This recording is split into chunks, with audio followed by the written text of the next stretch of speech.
We have an update. Remember the woman who wrote in whose parents were trying to control her weeks before her wedding in the name of religion? Well, she's back with another question. Just a quick recap because it has been a year. She wrote in to us 3 weeks before her wedding going crazy because her parents would not just kind of lighten up on the control. They are very religious. I believe it was Christianity, very religious. They wanted her to be supervised at all times. If she saw her fiance up until, she said, I do, she was not supposed to be alone with him.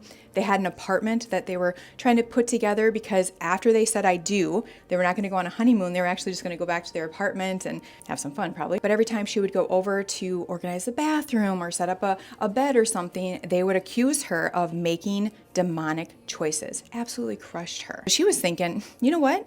I already have an apartment. Maybe I should just move out. And her dad said, if you move out before you say I do, you're cut out of this family. That's when she wrote into us and we kind of collectively said, you should probably just tough this out. With someone or a family that has this type of rigidity, they might actually disown you, and would it actually be worth it? She agreed, she stayed, she toughed it out, and she negotiated with them. They said, you should hang up cameras in there so we can watch you while you're over at the apartment. She said no. They ended up figuring out a way that she could be over there without a chaperone. Cut to a year later, she's back because we told her that with parents like this, once she starts having kids, that control is going to reach back in.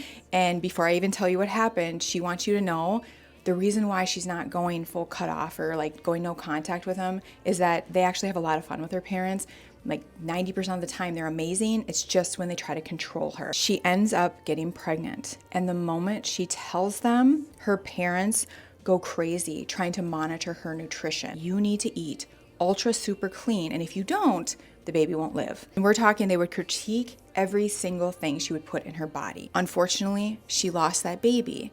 And on the same day, her mom said, I'm not trying to control you, but if you would maybe take your nutrition to another level, like your sister-in-law, maybe this wouldn't happen. And now she's asking, I know that we're gonna have kids soon, and I know that they're gonna be a lot. I thought I had set clear limits, obviously not. What can I do here? She shared one more thing about her childhood where there was a time where she wasn't always eating healthy, and they would do weekly weigh-ins, like her parents would do weekly weigh-ins and have like goals for her to meet, and she wants to stop all this. So what I would do, in your letter, it's very clear that you don't think your mom is meaning anything malicious. You think she is just trying to help you, and it is putting a strain on your relationship. I would go to my mom and I would state my boundary using the CLEAR formula, which stands for connect first, state your limit, explain the benefit, like how this will benefit them, assure them after pushback, and then repeat your boundary if necessary. And this is what I would say. Mom and Dad, I love you. I know you want the best for me. And as we build our family, my body and nutrition will not be up for discussion. When we talk about my body or what I'm putting in my body, it makes me want to pull away. And I don't want that. I want to stay close with you guys. I want our time together to be enjoyable. And when they push back, you can say, again, I know you mean well. And as I'm building my family, my body and what I put in my body is not up for discussion. So I assured them and I repeated the boundary there.